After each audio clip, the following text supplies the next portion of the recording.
ஸ்ரீ குருப்பியோ நமஹா. ஸ்ரீராமஜெயம். நமஸ்காரம். இன்னைக்கு நம்ம தாளத்தினை பற்றிய கிளாஸை கவனிக்க போகிறோம்.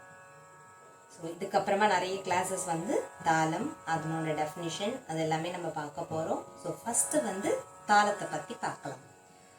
அதுக்கப்புறமா நட்டுவாங்கம் சில சின்ன பிட் மாத்திரம் நான் பண்ணி காமிப்பேன். அதுக்கு நீங்கள் டான்ஸ் ஸ்டெப்ஸ் ப்ராக்டிஸ் பண்ணுங்கள். ஸோ ஃபஸ்ட்டு தேரி செஷன். தேரி செஷனில் தாளத்தை பற்றி பார்க்க போகிறோம். தாளம் தாளம் அப்படின்றது சிவன் ஆடிய தாண்டவம். அதிலிருந்து வர தா அப்படின்றத நம்ம எடுத்துக்கிறோம். நெக்ஸ்ட் பார்வதி ஆடிய லாஸ்யம், அதுலேருந்து லா அப்படின்ற வேர்டை எடுத்து ரெண்டையும் இணைச்சு தாளம் அப்படின்ட்டு நம்ம கூப்பிட்டு இருக்கோம்.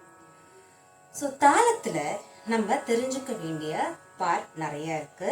ஸோ ஃபஸ்ட்டு சில குறிப்புகள் மட்டும் நல்லா மெமரி பண்ணிக்கணும். அதுக்கப்புறமா நம்ம கிளியராக ப்ரீஃபாக பார்க்கலாம். ஃபர்ஸ்ட் அக்ஷரம். அக்ஷரம்னா என்ன அப்படின்னா உங்களுக்கு எல்லாருக்குமே ஃபெமிலியராக இருக்கிறது ஆதித்தாளம். ஆதித்தாளத்தில் 8 அக்ஷரம். எப்படி? 1 2 3 4 5 6 7 8 நம்ம கவுண்ட் பண்ணுற ஈச் டேப்பை கவுண்ட் பண்ணால் வர்றது தான் அக்ஷரம். ஸோ ஆதித்தாளத்தில் 8 அக்ஷரம் இருக்கு. Next Madras. What is Madras அப்படின்னா நம்ம இப்போ கவுண்ட் பண்ணோம் இல்லையா, 1 2 3 4 அப்படின்னு, அந்த ஒரு அக்ஷரத்துக்கு கீழேயும் சப்யூனிட்ஸ் இருக்கும். அதாவது 1 2 3 4 1 2 3 4 1 2 3 4 1 2 3 4 1 2 3 4 1 2 3 4 1 2 3 4 1 2 3 4 தான். ஸோ கால்குலேட் பண்ணிங்கன்னா எவ்வளோ வரும்? ஈச் அக்ஷரம் கண்டெயின் 4 மாத்ராஸ். ஸோ டோட்டலாக எவ்வளோ அக்ஷரம்? 8 அக்ஷரம். ஸோ 8 × 4 பார்த்தீங்கன்னா 32 மாத்ராஸ் இருக்கும். அதுதான் நம்ம மாத்ராஸ் அப்படின்னு சொல்லிட்டு சொல்கிறோம். நெக்ஸ்ட் ஆவர்த்தனம். ஆவர்த்தனம்னா என்ன அப்படின்னு பார்த்தீங்கன்னா, இப்போ நம்ம ஆதித்தாளம் போட்டோம் இல்லையா, 8 அக்ஷரம். ஸோ அந்த சைக்கிள், அந்த 1 சைக்கிள் ஆஃப் தாளம் அப்படின்றது தான் ஆவர்த்தனம்.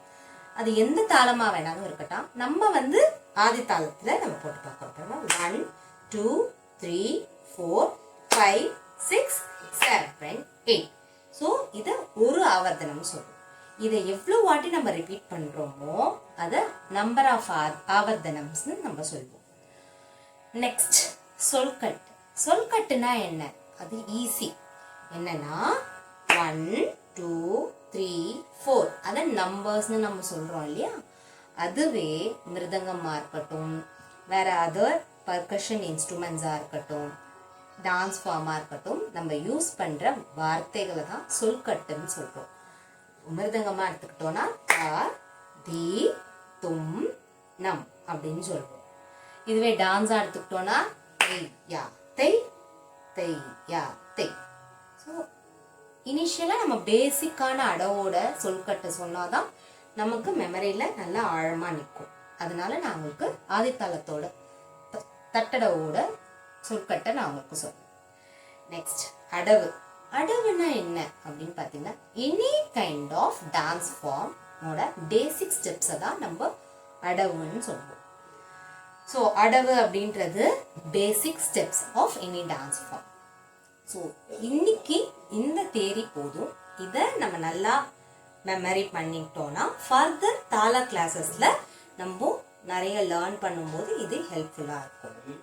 ஸோ நெக்ஸ்ட் நம்ம பார்க்க போகிறது தாளம். தாளம் அதாவது நட்டுவாங்கத்தில் நம்ம தத்தி தும்னம் எடுத்துக்கிறோம் இல்லையா, அதை வச்சு நம்ம ப்ராக்டிஸ் பண்ணுவோம். ஸோ யார் நட்டுவாங்கம் ப்ராக்டிஸ் பண்ணுறீங்களோ இதை வச்சு ப்ராக்டிஸ் பண்ணுங்கள். யார் டான்ஸ் ஃபார்ம் ப்ராக்டிஸ் பண்ணுறீங்களோ அவங்க தையா தைன்னு இந்த சொல்கட்டுக்கு ஏற்ற மாதிரி, தட்டுக்கு ஏற்ற மாதிரி ப்ராக்டிஸ் பண்ணுங்க.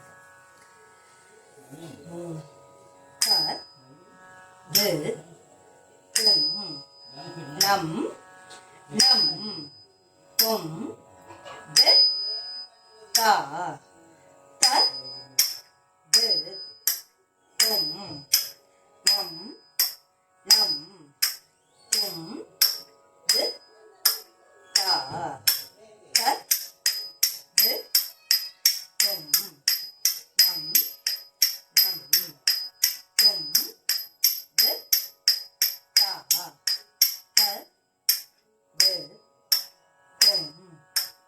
நம் நம் தொம் து த த து தொம் நம் நம் தொம் து த த.